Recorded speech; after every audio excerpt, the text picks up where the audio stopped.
Okay, kia ora, good morning everyone, talofa lava and warm Pacific greetings. Thank you very much for joining us here this morning. My name is Connor Whitten. I'm the Corporate Affairs and Advocacy Manager here at Business Central and the Wellington Chamber of Commerce. We're very excited to hear from the Right Honourable Chris Hipkins very shortly, the Leader of the Opposition. But first, a few bits of housekeeping. In the event of a fire, please evacuate via the nearest exit. Assemble in the nearest designated assembly area that's out on Lambton Quay or on either of the side streets outside the car park. In the event of an earthquake, please remain in the building, move away from windows and heavy equipment. And the women's toilets are just to the right of the kitchen. The men's are through the elevator lobby and just turn left. We are, of course, 9 days out now from the budget, and it is a great pleasure to host the opposition here for their take and the lens through which they'll be viewing this year's budget. I just wanted to flag as well that we will have the Honourable Barbara Edmonds in Porirua after the budget. We support the Porirua Chamber of Commerce as well, and she'll be breaking down the budget on the other side at a post-budget breakfast on May 27th. So plenty of opportunities to engage with this year's budget, and thanks to both of you for engaging with that. And with that, I'll hand over to our CEO, Simon Arkus, to say a few words about what we're about to hear today. Well, thank you, Connor, and can I acknowledge your hard work. We're just coming on a year since you've joined us, and you said it felt longer than that, but in a good way. So it was basically, well, kia ora koutou, good morning everyone, and warm Pacific greetings to you all, and what an amazing turnout. Thank you for making the effort to be here today. Just wanted to acknowledge very quickly at the beginning also that our very close friend, Power of Three relationship, a close friend from the Power of Three relationship, Dame Winnie Laban, is receiving an honorary doctorate today at Victoria University, so we're thrilled for her, and congratulations to Winnie from us. But as has been the case recently, we have quite a list to acknowledge, and I'd like to welcome particular guests, the Australian High Commissioner, the Dutch Ambassador. I think Campbell Barry may be with us or joining us soon, Mayor Lower Hutt.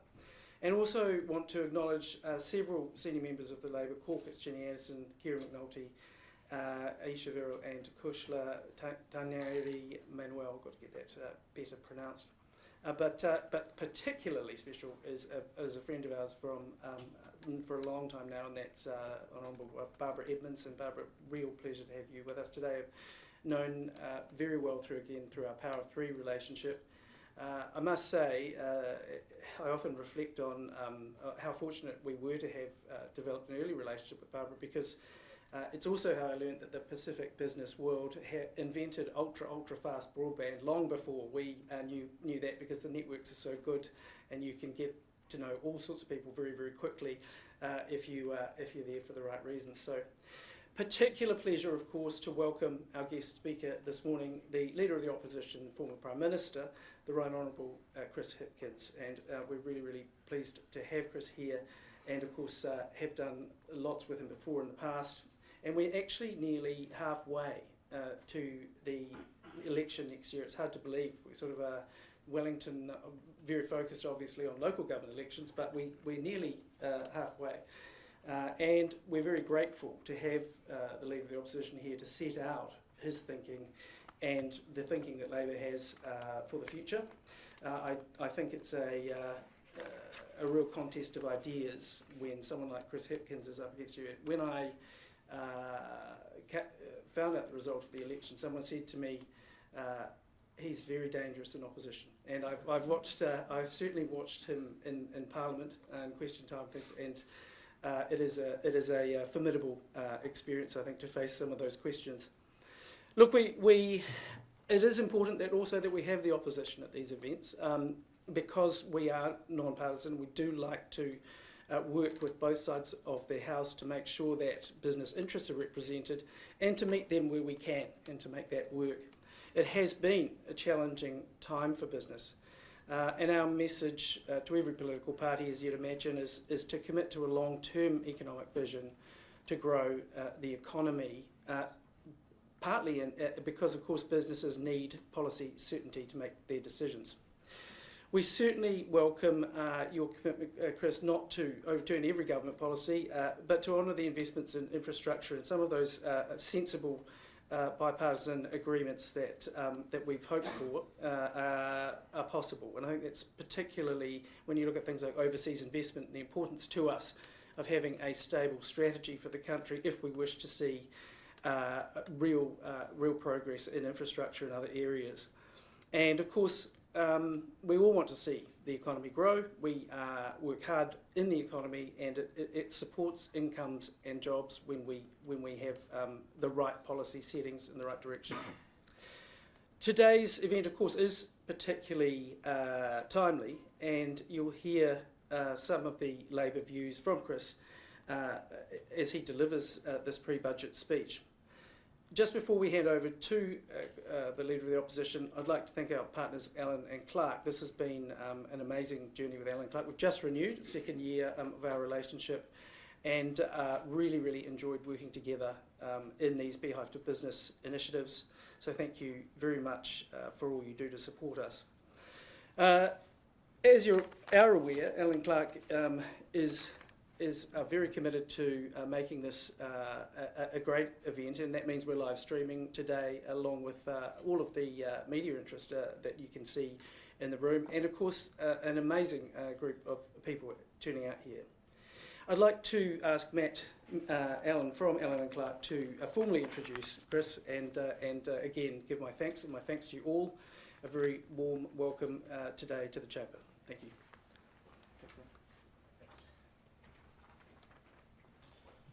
Well, tēnā koutou katoa, and good morning to everyone. Thank you for joining this Beehive to Business breakfast. It's a pleasure to welcome so many of Wellington's business leaders, innovators and community builders, especially after what can only be described as a pretty bad year or two for our business community here. If you're here and still smiling, you have achieved something pretty significant. Alan Clark's very pleased to partner with the Chamber of Commerce on the Beehive to Business series, providing regular opportunities for businesses to both network and also to hear directly from key decision makers. As a consultancy that's been around the traps in Wellington now for well over 20 years, we support both government and business to deliver on the agendas which of course don't have to be at odds with each other. Our work's involved working closely with government and the bureaucracy to design and improve how they deliver services and structure themselves to best effect, evaluate impact and return on investment, and otherwise improve for health, wellbeing and economic status of New Zealanders. Working with the private sector, we've helped businesses in a similar way, helping them develop and embed their strategies, review their operating models, develop business cases, and otherwise help businesses focus on what's important. Today it's my privilege to help introduce our guest speaker, the Right Honourable Chris Hipkins, Leader of the Labour Party. Mr Hipkins is no stranger to the capital or to the challenges and opportunities facing businesses here and across New Zealand. Over the past 6 months, Mr Hipkins and the Labour team have spelled out some priorities for a future Labour-led government around jobs, health and homes. Labour's recent announcements have emphasised supporting businesses to thrive, growing wages and investing in long-term infrastructure, key issues for all of us here in the business community. Labour's recent statements have specifically highlighted a desire to balance economic strength with support for workers, avoiding policies that undermine sectors or increase unemployment. Here in Wellington, we know just how important those priorities are. Our city's businesses are facing quite significant headwinds, from high commercial rates, now accounting for nearly half the city's rates burden, to the ongoing challenges of attracting talent, adapting to technological change, and maintaining a vibrant city centre as working patterns evolve. To get ahead, we need policies that support innovation, infrastructure, and a fairer share of the load for our business sector. Ms Hipkins, we know that this morning you'll be talking about pre-budget issues and the debate around pay parity legislation, no doubt, which will be of great interest to this group. However, we'd also be very eager to hear your thoughts on how Labour's evolving policy platform will address some of these challenges around support for digital transformation, workforce development, infrastructure and supporting competitiveness, if not through a speech, and maybe through some questions from the floor. And also, importantly, how might Labour work with the business community to ensure Wellington and New Zealand are open for business, resilient and ready to grow? So please join me in welcoming the Leader of the Labour Party, Right Honourable Chris Hipkins.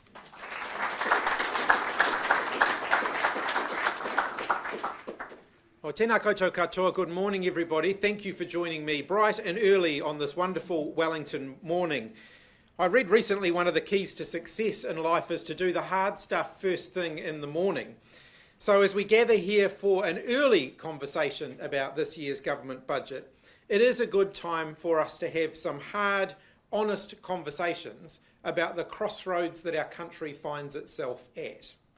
Because I think we are at a moment that requires some honesty, a moment that demands leadership, and above all, a moment that demands hope. So let's start with the tough stuff up front, perhaps the most contemporary issue of the day. Paying for your budget at the expense of women, cutting their chance at fair pay, is the opposite of all of those things that I've just mentioned. I think the reaction over the past week to the government's changes to pay equity has been swift, strong, and totally justified. Women all over this country have made it very clear they felt like pay equity was something they'd fought hard for, and in some cases devoted their lives to fighting for. It was hard fought, and we were as a country making progress.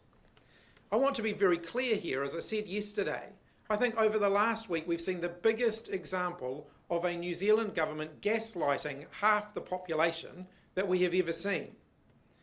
Telling women that cutting their pay on one hand, that they aren't cutting their pay on one hand, whilst cancelling 33 active pay equity claims with one stroke of a pen, with no due process, on the other hand, simply is dishonest. Claiming it wasn't to pay for their budget, then admitting that their changes will see billions slashed from that very same budget, shows what their real agenda here is. I think that one of the reasons that this is resonating so strongly with New Zealanders up and down the country is because the promises that they were sold at the last election have too readily turned to dust. New Zealanders were told the economy would be stronger, but it's been slower. They were told that the cost of living would come down, and yet prices have continued to go up. New Zealanders were told families with kids would get an extra $250 a fortnight to pay the bills, and yet only a tiny handful of families have benefited from that. They're told the government would get things moving, and yet building projects across the country have ground to a halt, and at most recent count, around 13,000 people working in the construction industry have lost their jobs. New Zealanders were told the country would be more united, and yet it feels more divided than it ever has before. At every turn, when people ask, why can't we invest in our schools, in our hospitals, and in our future, the government is giving them the same answer. There is no alternative. But let me be very clear. There is always an alternative, and there are always choices. And this government makes the wrong choices. A $3 billion tax break for landlords while cutting funding for things like pay equity for women. A rollback of our world-leading smoke-free laws at the same time they gave over $200 million in tax breaks to the tobacco companies that produce the cigarettes.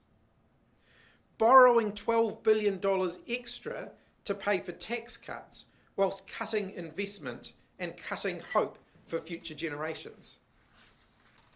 They are choosing austerity. Nicola Willis doesn't like that word, but it's absolutely true. They're choosing decline and choosing division. I think we should choose a different path, a better path and a fairer path, one that puts people at the heart of our economy and decency back at the heart of our politics. We've done that before and we can do it again. There are huge challenges ahead. Challenges like the rise of artificial intelligence and the changing nature of work that's going to prompt, the climate crisis and the energy transition that's going to demand, an ageing population in need of care and dignity, the widening gap between rich and poor, between city and region, between young and old, and the creeping polarisation that seeks to divide us when what we need to do most is to come together. What is the government's response now to those challenges? Deregulate here, privatise there. If it moves, sell it. If it breaks, blame somebody else. It's a government more interested in finding someone else to blame than solving the problems facing the country. And they're trying to solve problems with the problems of the 21st century with ideas from the 19th century. They don't have a plan for the future. They have just slogans and spreadsheets. We do have a plan, a serious, credible, ambitious one that's rooted in fairness, decency and community, one that believes in people and one that backs New Zealand. Labour Party is the party that governs for all, not just the few. So let's start with the economy, because you can't build anything if your foundations are crumbling. The current government loves to repeat the myth that New Zealand is drowning in debt. So let's look at the facts. Before COVID-19 arrived, our core Crown debt was around 18%. After the pandemic, it peaked at 40%. That is an increase, but it's broadly in line with the increase in government net debt that we saw during the global financial crisis, when government debt increased by 20% under the last national government. And in fact, if you include our assets, like the New Zealand Superannuation Fund, in fact our net debt only sits at around 25%, one of the lowest levels of government debt in the developed world. You wouldn't sell your house because you've got a mortgage that you can easily pay, so why would you sell your public assets and slash government spending when there isn't a crisis? But net debt isn't the full story either, because you've also got to look at what you're buying. The government's net worth more than doubled over the last decade, from 81 billion in 2014 to 191 billion in 2023. We need to have a more mature conversation about government debt and assets than the one that we're having at the moment. Borrowing money to support a higher number of people getting unemployment benefits because you've slashed government investment in areas like infrastructure and housing simply isn't sustainable. Now is exactly the time for government to make the investments that we need in infrastructure, in health, in our environment, so that we're creating jobs and getting New Zealand moving again. Anchor projects funded by government have helped us get through major economic shocks before, like the rollout of broadband during the global financial crisis. They create jobs, they stimulate the economy, and they leave a positive legacy for the future. Yet all we've seen from this government so far is big talk about a pipeline of projects that's yet to eventuate. In fact, the opposite has happened. Last year, the government spent less on infrastructure, less on investment, than it did the year before. All the big talk around fixing up our infrastructure is actually resulting in less action right at the time when we need to see more. Talking about growth and economic growth without actually having a plan to deliver it just doesn't cut it. We need to get New Zealand back to work, just as we've done before, and that is what a Labour government will focus on. Let's be frank, we didn't get everything right when we were in government, but I also want to put a few facts on the table. GDP per person grew by $18,000 under the last Labour government. That's higher GDP growth per person than under the Clark or Key governments, despite the fact that we were in office for 3 years less than those predecessors. Let's talk about wages. If we go back to the Bolger-Shipley government, ordinary hourly pay for New Zealanders on average grew by $3.30 over 9 years. Under the Clark government, it grew by double that at $7.22. And under the Key and English governments, it grew by $6.29. Under the government of myself and Jacinda Ardern, it grew by $9.98. We grew the economy faster, we lifted wages faster, we created more jobs, and unemployment was lower. So when the government tells you that there is no alternative to cuts, don't believe it. There is. But it's not just about numbers, it's also about values. If you're genuinely going to turn things around and provide New Zealanders with hope and opportunity for a better future, then the budget this year needs to do, at a minimum, 3 things. First, it'll need to properly fund our frontline public services like health, education, aged care, the police, and so on. National promised New Zealanders before the last election that frontline public services would not be cut. Yet we've seen hiring freezes in health, cuts to specialist teachers, very cruel cuts to those who rely on support for disabilities. All of these serve as examples that simply wasn't true. The second thing the government will need to do in this year's budget is provide a credible answer for how they're going to fund all of their promises. And that should not be at the expense of working New Zealand women. They've committed billions of dollars to infrastructure, for example, but they still haven't told the country how they're going to pay for that. The third thing they need to show is that they've got a plan to invest in our future, to rebuild our ageing schools, hospitals, state houses and infrastructure, to create jobs, upskill our workers and raise wages and living standards. Because fundamentally, good economic management is about people. Shifting numbers around on a page while making life harder for everyday working Kiwis is not a sign of success. How can we look our kids in the eye when we give a $3 billion tax breaks to landlords whilst cutting funding for food banks? How can we justify increasing returns for landlords while we cut the pay of those who clean our hospitals and who teach in our schools? We can't, we won't, we shouldn't. Labour isn't anti-wealth, we're anti-poverty, and we're pro-opportunity for everyone. We believe in a fair tax system, and you are going to hear more from us on that very soon. Not to punish success, but to ask those who have benefited the most to contribute their fair share to the schools that taught them, the roads that connect them, and the hospitals that care for their families. Because you cannot build a strong economy on a weak society. We want to build a country where our kids don't feel they have to leave New Zealand to build a life for themselves. Where our elders can live with dignity. Where no child goes hungry. Where our businesses thrive. Where being a nurse, a teacher, or a farmer isn't a path to burnout, but a path to pride. We want New Zealand to be a place where our best and brightest don't just want to stay, but they can stay. Because there's opportunity here, hope here, a future here. We know that that future is going to test us. Artificial intelligence is going to change the way we work. Climate change is going to challenge the way we live. New technologies are going to transform our industries and our workplaces. But these aren't reasons to fear the future. They're reasons to shape the future. And that's exactly what a Labour government will do.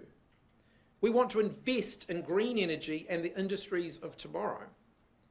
We have to reform our education system so that we're preparing our young people for the jobs of the future, not the jobs of the 19th century.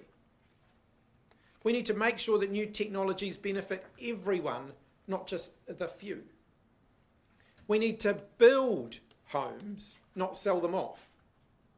We need to protect our environment, not carve it up and privatise it. And we need to focus on uniting the country, not driving division. Because diversity is not a weakness, it's our greatest strength. Whether you're Māori, Pākehā, Pacifica, Asian, or new to this land, you're all Kiwis. Whether you're a nurse in Palmerston North, a teacher in Ōtaki, a small business owner in Timaru, a cleaner in South Auckland, a builder in Rotorua, or a farmer in Wairoa, your contributions all matter.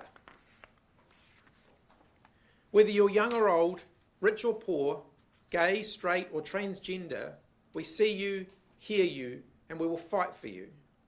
Because what unites us as a country is far greater than what divides us.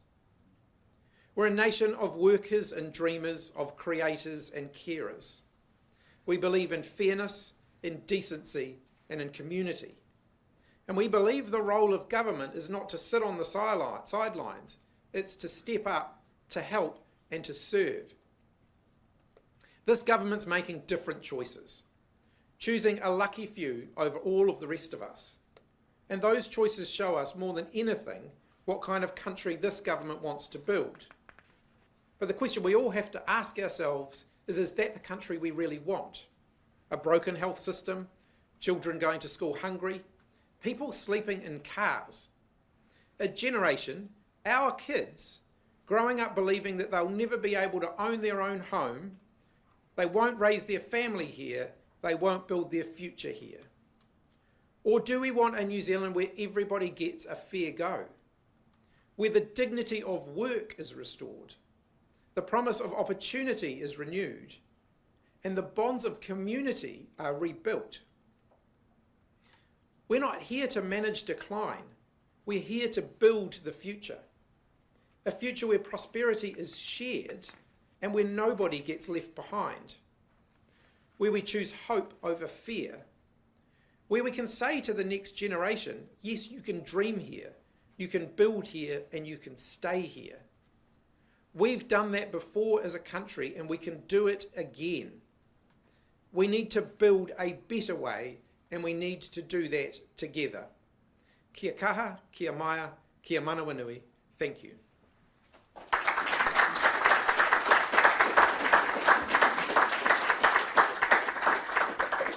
Now, I'm told I've got some time for questions, so I'm happy to take some.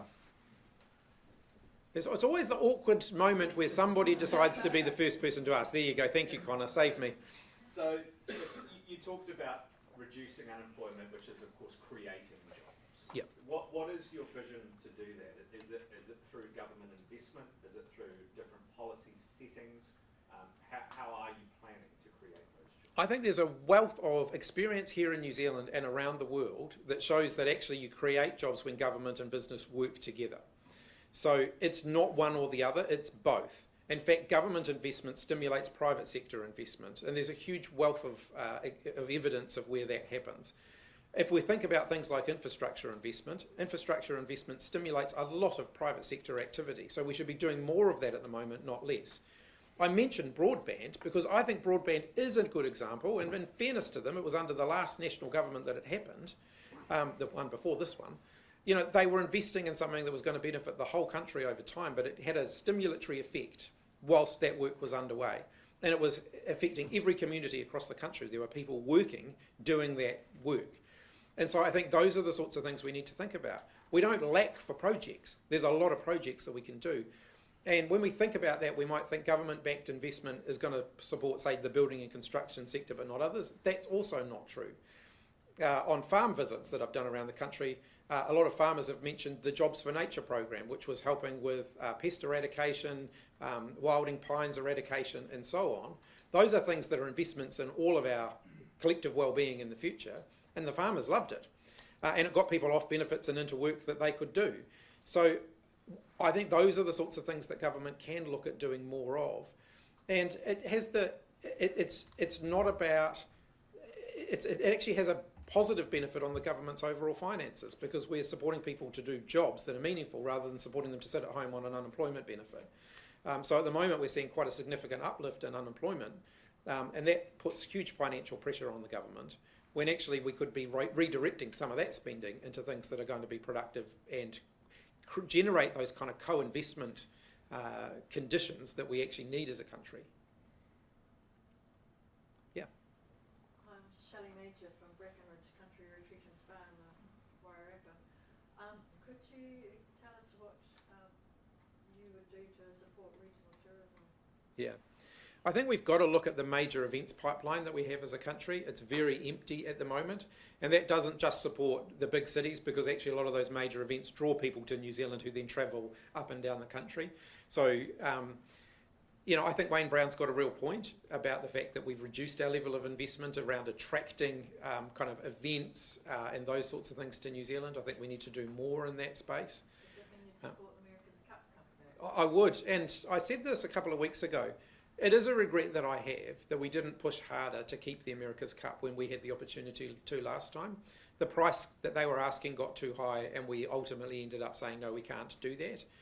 When you look at the benefit we get as a country from it, I think there was probably a case for us to push harder to keep the America's Cup in New Zealand. And I regret the fact that we didn't push harder, and I regret the fact that the current government haven't pushed harder. Events like the America's Cup matter. We've been building convention centres all over the country. Now we've got to focus on actually making sure they get used for something. There's a big one in Auckland about to open at long last, but it's going to be a big white elephant if we don't attract events to use it. Yeah. Good morning, Jane Bryson from Victoria University. I'm not going to ask about universities. My question is, do you have any observations on managing a coalition government, particularly where you have very junior partners who seem to wield more power than their electorate support? Absolutely. I think MMP, and I think New Zealanders, when they voted for MMP, did so knowing that it would force political parties to work together.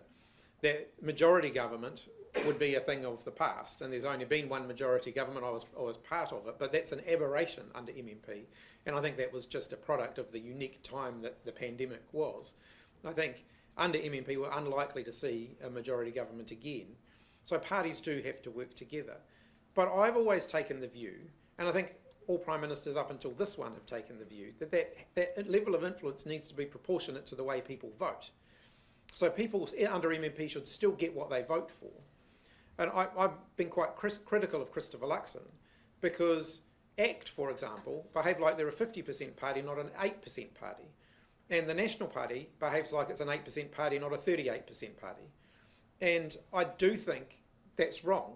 I think far more New Zealanders voted for National than voted for ACT.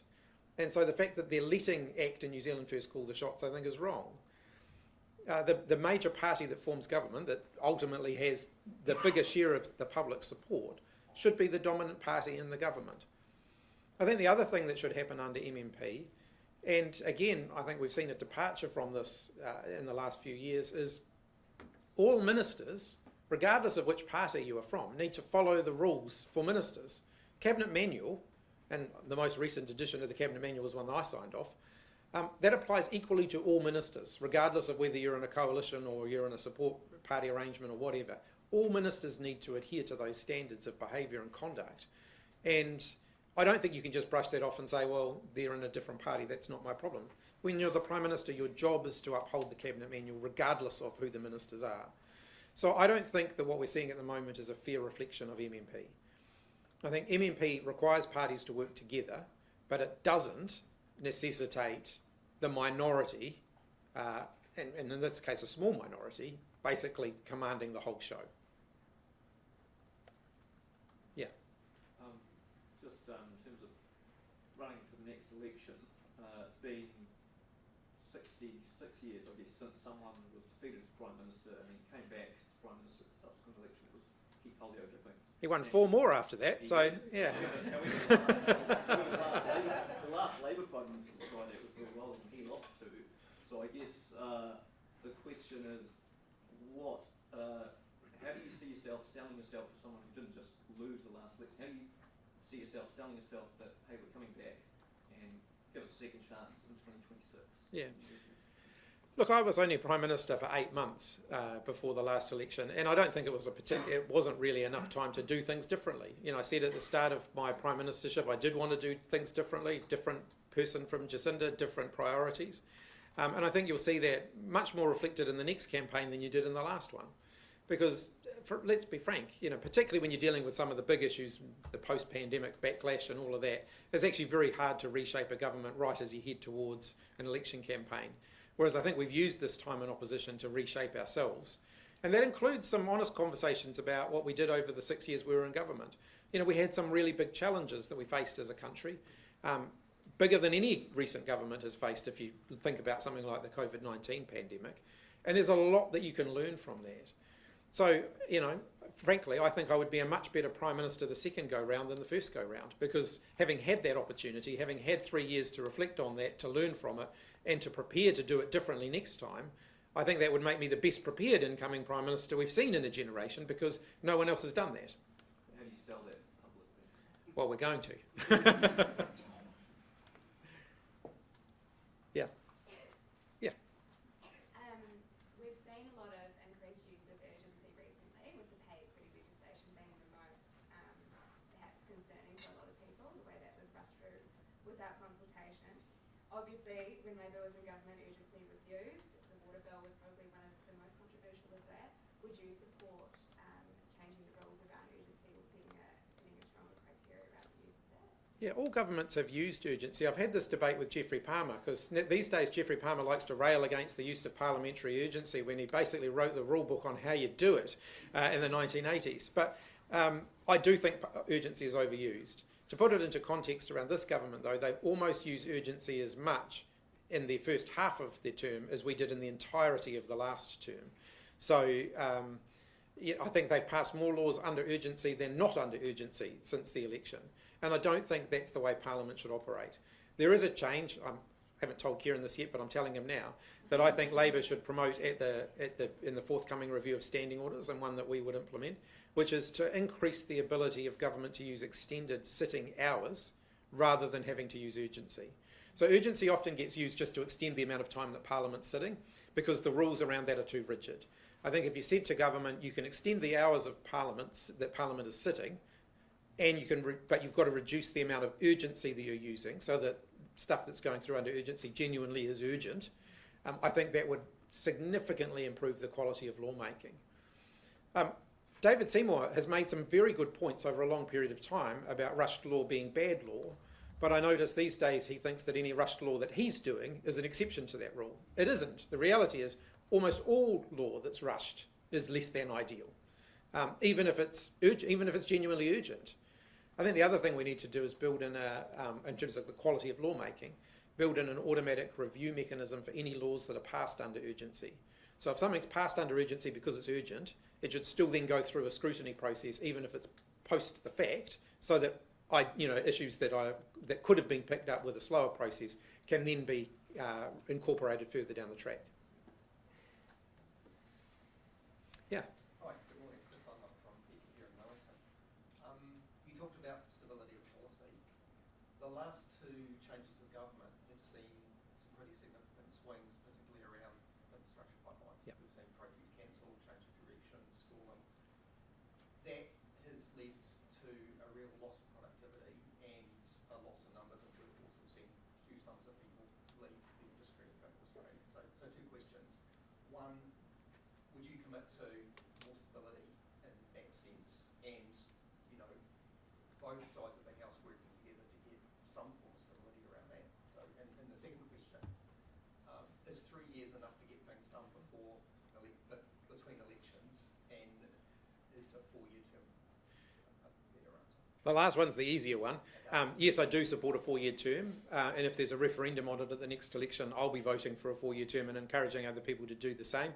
4 years is a miserable amount of time to be in opposition, but actually, I think we would get better governance as a country if we had a 4-year term. But part of that would be government would need to slow down a little bit. So in the first year, governments pump through often a lot of work, a lot of legislation in their first year, because you need the second year to then implement it and then the third year to campaign on it. Part of the deal, I guess, of a 4-year term is that you could slow down a bit in the first year. You'd still have time to do things and implement them before you're going back onto the campaign trail again. But I think that one of the things that we do very well in New Zealand is legislate quickly and implement slowly. And I think that you could turn that around if you actually slowed down the legislative part, made better decisions more considered, so that you were better ready to implement them once you'd made the decisions. And the first question? And the first question, I can't remind me what that was. Infrastructure. Yeah, so what I've said is that we're not going to just turn off the infrastructure tap by saying, look, we're putting everything on hold. I think one of the most damaging things that the government did straight after the election was say say, take the GPS on land transport, say everything's on hold until we've issued a new GPS on land transport, because effectively that guarantees a minimum 18-month delay for pretty much everything. And it wasn't just the big projects that got delayed, it was all the little ones that need to be done anyway. New roundabout here, new traffic lights there, all that just went on hold for 18 months. I think about this every day because I drive through an intersection that was supposed to have traffic lights put on it, where people literally die on a regular basis. We're supposed to have traffic lights put on it over the summer of 2023, and the money was set aside, the planning work was being done, and then of course the GPS got put on hold, and it still hasn't been done, and they're now talking about the next GPS being the time frame for that. That just means more people are going to die from that. The truth is, I just don't think we should do that. I think if you're going to change the long-term pipeline of projects, that's fine, but you've got to continue with what's in the pipeline in the short term. And I think one of the longer-term solutions for us as a country is actually to separate the planning pipeline from the funding one. I think one of the problems is when government changes what they're funding, the whole planning cycle goes back to square one. Whereas if we actually did the planning separately to the funding, then you'd have a menu of options already planned and ready to go. And if you change your priorities, it wouldn't matter so much because the pipeline of work for the people doing the work would still be full. But that takes a bit longer to get to that point. One last one. Anita Murdoch, I own a recruitment business here in the city, and we're sort of at the coalface of seeing young people leaving the country by the week. So lots of young people are sort of saying to us, look, we just don't see any hope for work, and so it's really disheartening to see them leaving. And also I'm a mother of 3 graduates and a second year student at Otago that I'm hoping will be a graduate at some point. You know, our kids are losing sight of opportunities here in New Zealand, and every week we're hearing from kids saying, look, if I don't have a job by the end of the month, then actually I'm going to go overseas. And I know for a fact we will struggle to get those kids back. What would you do to move quickly enough to help us to keep those kids here, or to turn our country to a place they want to come back to? Yeah, I think we've got to unleash government investment that stimulates private sector investment as well, because that is the way you create jobs. I'll give you one really good example of where that happened in the United States. If you go back to John F. Kennedy, when he was president, he said, we're going to put a man on the moon and return them safely to the earth. The economic benefit that flowed from that was not from the mission of putting someone on the moon and bringing them back to earth, though they did succeed in doing that about a decade after he said they were going to do it. He was dead by then. But it was all of the other stuff that flowed from that project that we still benefit from today. A lot of the technology that was developed in order to do the space mission, we benefit from it today. Baby infant formula was actually developed by NASA as part of their ways of feeding astronauts. You know, there's all of this flow-on benefit that comes from that. And that's where, you know, a lot of the technology we rely on today, we talk about private sector innovation and creativity, but a lot of the technology we rely on today was actually born of government investment. The smartphones that we use technology developed by governments. The flat screens, the touch screens that we use were developed by governments. The internet was initially developed by government. Government investment can create the conditions for private sector entities to thrive and create good, well-paying jobs. You take something like the internet. It was government investment that started it. By and large now, the benefit from it is going to the private sector. Government investment can stimulate the conditions in which everybody can benefit and we can create jobs. I think we've got to be upfront about that in New Zealand. I think government doing some ambitious things, like even things like I mentioned pest eradication before, predator-free 2050. It's a big ambitious goal, has the potential to create jobs in the public and private sector. Dealing with our infrastructure deficit, you know, fixing our water, building more state houses, fixing the roads, upgrading the schools and hospitals, those things can create jobs. Moving to a more sustainable energy future, which we can accelerate. We've got options here today, right now, to accelerate that will create good jobs. Take solar panels. You know, Australia is much, much faster in its uptake of solar panels. I'm just looking at putting them on my own house. I've literally got the quote sitting in my email at the moment. But we could do more of that here in New Zealand, and we could do it quickly. And the thing about that is it creates jobs quickly. I think government's got to be a lot more nimble around encouraging those things. Some of it is regulatory. Some of it doesn't cost government. So if you look at solar panels, and I have been looking at this, The regulatory regime in New Zealand makes installing solar panels on a New Zealand house a lot more expensive than if you're doing it in Australia. So let's fix that problem. We could do that quickly. So there are certainly options for government to get the economy moving to create jobs, and it is urgent. If we don't, we're going to see our kids continuing to leave. A record number of New Zealanders permanently migrated from our country last year. We cannot let that trend continue. And that really is an articulation of the challenge, the big strategic goals, and being able to be nimble to do the implementation and agile and just getting better and better as a country. So, Chris, I want to thank you so much for joining us today and your thoughts. Particularly, always impressed seeing you with questions and being able to just fire back really considered positions, and very much appreciate your time. And also, of course, today, the time of a number of the senior figures in the Labour Party that support you closely. So it's been a real pleasure, and we specialise in awkward-shaped gifts. We had those we had those Aotearangi things before, and now we have the We Love Local, all made in Wellington. Oh, very good. Excellent. I'm being a bit parochial about this, even though I believe in the big strategy. But we'd love you to accept this box of Wellington goodies, and you may even share them with the. I can see the Wellington Chocolate Company in the top, so that's perfect. He's already assessing. Yeah. Thank you very much, Chris. Thank you. Really appreciate it. Really appreciate it. Might drop it. Well, that's it. That's a wrap. Very happy. Would love you to stay and chat if you're feeling you have the time, but I'm aware that Business Day has begun. Very special thank you to everybody who joined us today, online as well, and the members who are here. You're very valued, you're appreciated, and we thank you for your continuing support. Have a great day. See you later.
Yeah, not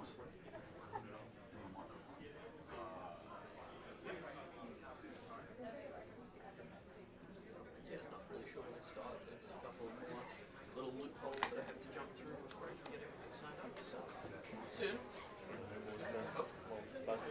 Or is that? Yes, I remember that way, eh? That way too. I've done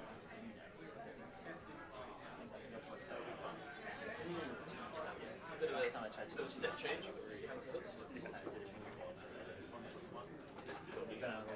Damn right. 7 p.m.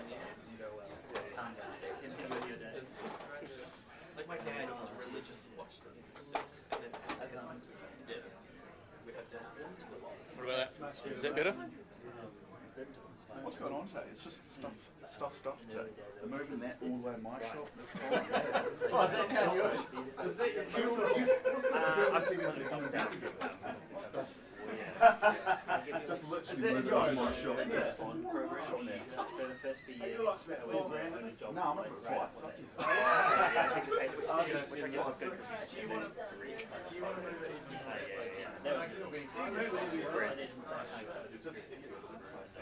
Well, nice and close here if you want to. Promise?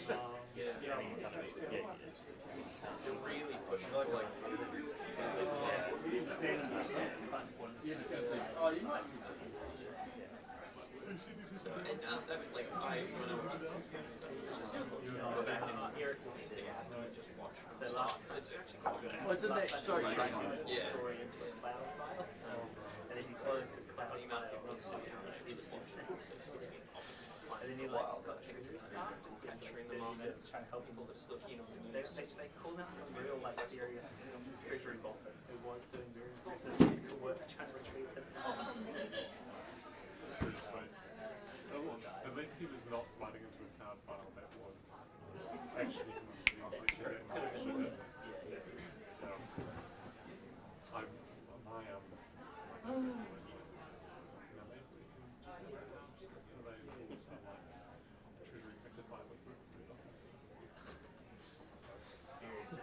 very strict rules.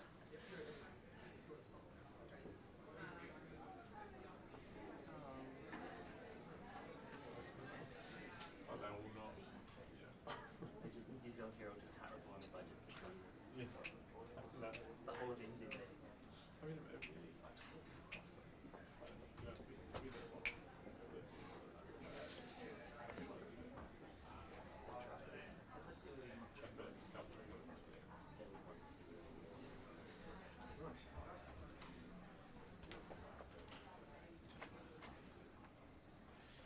Right, happy to go straight to questions.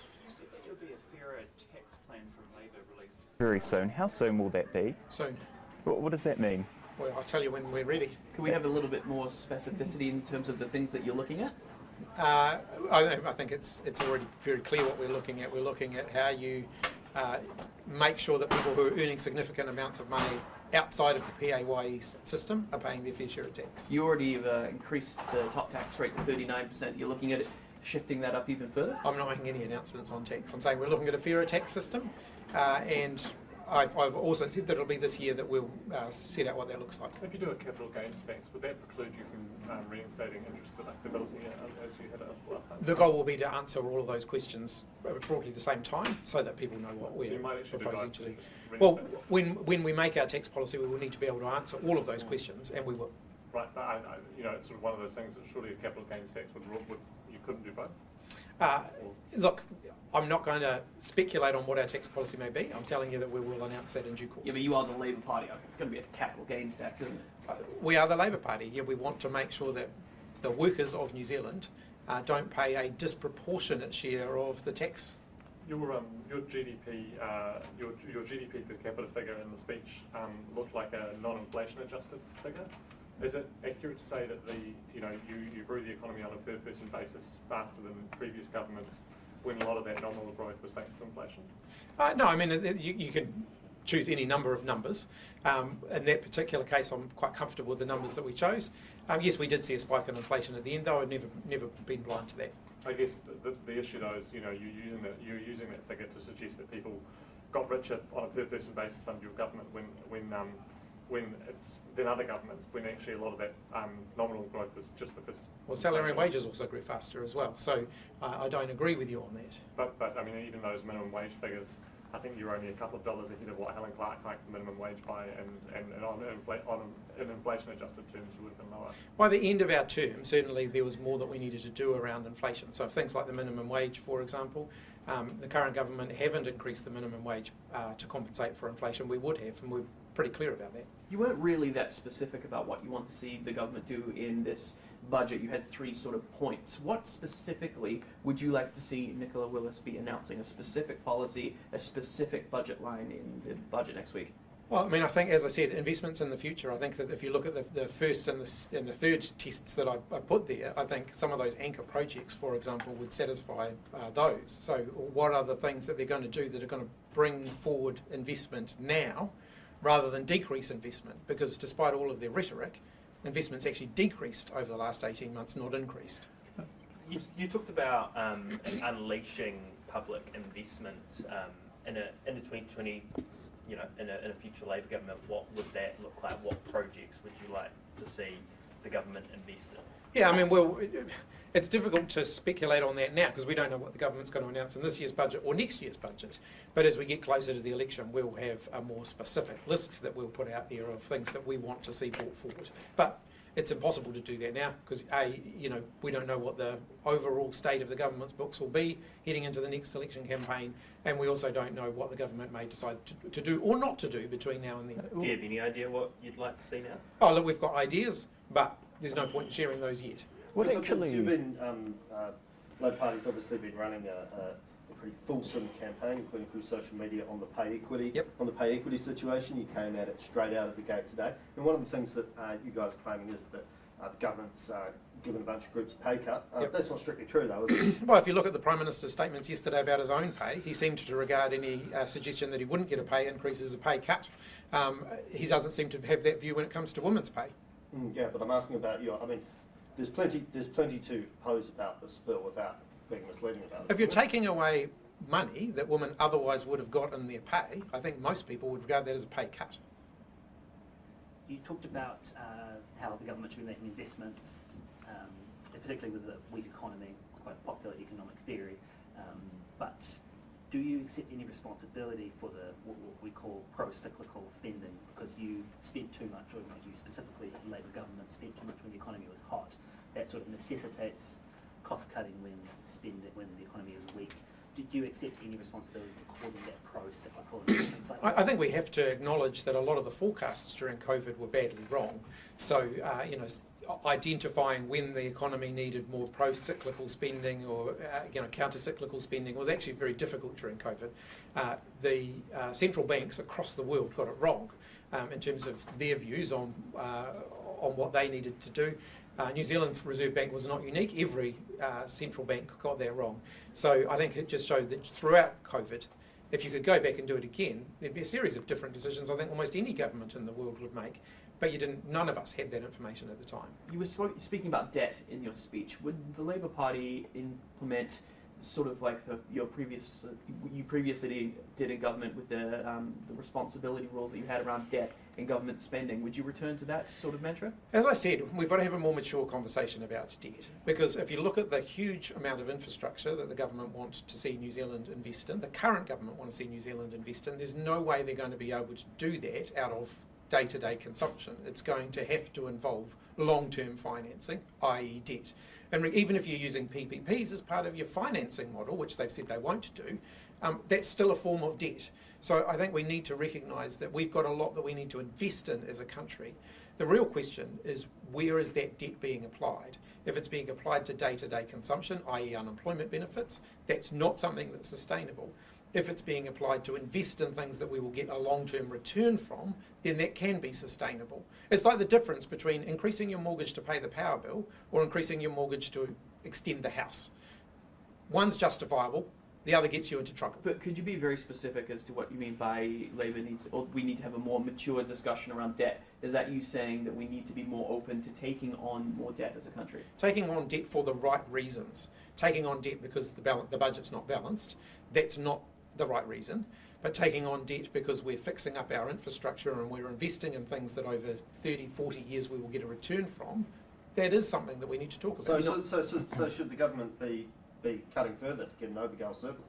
No, not arguing that. So no. But you're just saying that one's not sustainable, and currently there's deficits that are running that are for ongoing spending. If you follow the cycle that Nicola Willis has got the country in, where you're targeting a percentage of government spend, GDP is government spend is a percentage of GDP, and the cost of that is that you slow economic growth. The amount you have to cut in order to meet that target continues to go up. So she's actually got us locked in a cycle where she's having to cut more to meet an arbitrary target, which she herself is pushing us further away from. So what would be your alternative approach to digs out surplus? Well, I think getting the economy growing again through things that actually get the economy growing, and just talking about it doesn't, that's got to be one of the first ports of call. Well, it's not an arbitrary number, though, is it? Because, I mean, at the moment, we're paying anywhere between $8 and $10 billion worth of interest on the debt. If you take on more debt, we're paying more interest. We've still got some of the lowest debt servicing costs in the world. But it's still debt. That's going to click up at some point. It's going to have to. But it's going to have to regardless, because the government has still got to borrow, effectively, to invest in the things they say they're going to do. They've put out multi-billion-dollar plans for roading.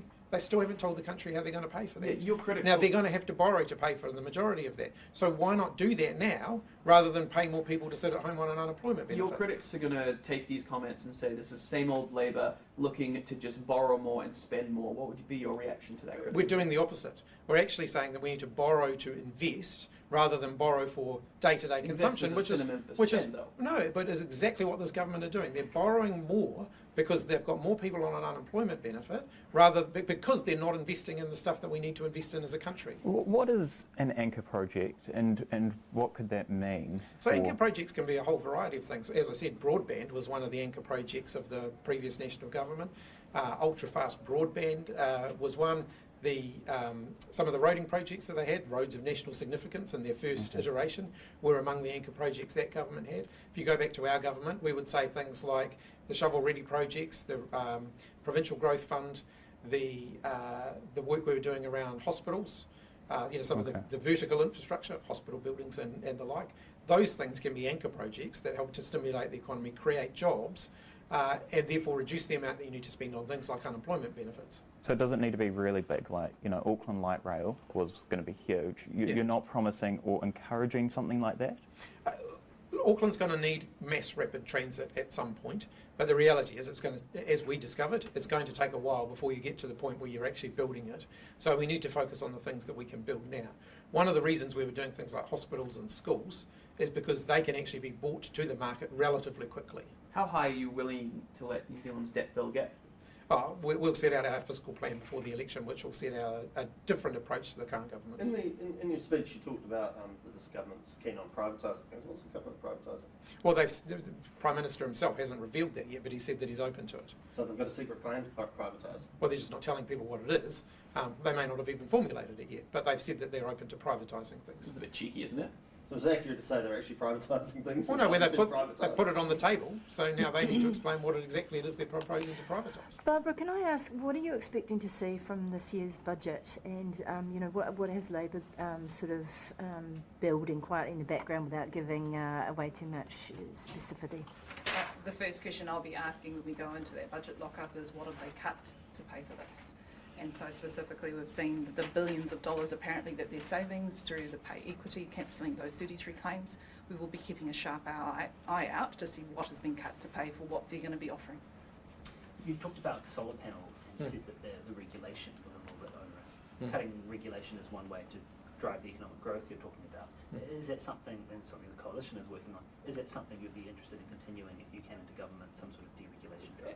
In the right areas. So then we need to proceed with caution. So you still have to have good protections, public protections in place through your regulatory system. I'm currently in the process of looking at exactly why it is cheaper to install solar panels in Australia than in New Zealand, because I think those are the sorts of things that we need to look at. It's interesting, you talk to almost any sector and they've all say we're over-regulated. Do you think that New Zealand has gone too far? Are we too cautious? we've got to make sure we're regulating the right things and removing the regulation that isn't serving its purpose. The world's changing dramatically, very fast. Technological solutions are available for problems that weren't even 18 months ago. And we have to make sure we're keeping up with that. Do you expect that you keep the Ministry of Regulation? Should you become Prime Minister in a couple of years? Well, look, I mean, the jury's still out on that, to be frank. Haven't made a call on that. But David Seymour saying we need a Ministry for Regulation, but it shouldn't apply to any decisions that he makes, highlights that there's a bit of a pitfall there. Do you think you're going to find a sympathetic ear in Chris Bishop when it comes to your conversations around wanting to cut down the use of urgency and extend the sitting hours?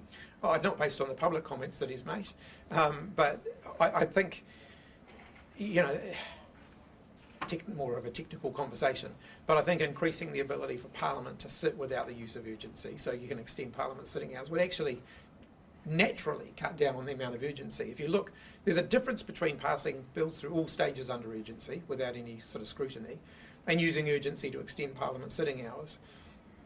Governments do both. If you took out the latter, the number of hours, you know, the amount of urgency would reduce quite a lot. Are you pushing for a case-by-case basis, or something as broad-reaching as sort of question time starts at 12 o'clock and the House finishes sitting at 10 o'clock? So, again, it's probably a bit boring for most people. It's the right audience for it. it. Yeah, but at the moment the government can use extended sitting one morning a week, but only one morning a week. If you said the government could use extended sitting multiple mornings and on a Friday, then actually that would knock out probably at least half of the urgency, because you could just extend Parliament sitting hours, you get the extra time you need without having to resort to urgency. Your MPs behind coming back to Parliament on Fridays? Well, you end up doing that anyway, because if you go into urgency, you end up bringing them back on a Friday. Giving the government the ability to do that without needing to use urgency means all of those safeguards around the legislative process about doing things one step at a time and having adequate gaps between each, you would allow for that without the need for urgency. Cool. Very good. Thank you. See you all again in an hour or two.